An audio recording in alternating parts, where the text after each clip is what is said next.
In sequential recommendation, noise in user behavior data degrades model performance.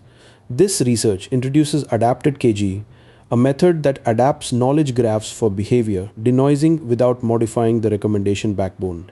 AdaptedKG operates by deriving calibrated knowledge graph evidence for each training example.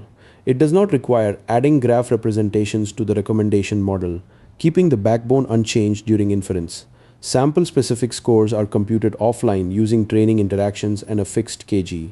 Unlike existing methods that judge interactions based on co-occurrence or model predictions, AdaptedKG uses explicit evidence from relations between items. It calibrates knowledge graph signals to identify and remove noisy user behaviors during training, improving recommendation accuracy. This approach addresses a key limitation of current denoising methods by incorporating explicit relational evidence from knowledge graphs. It improves model performance while maintaining computational efficiency and compatibility with existing recommendation systems. While AdaptedKG improves accuracy by leveraging knowledge graph relations, it requires offline computation of sample-specific scores. This approach maintains model compatibility but adds pre-processing overhead.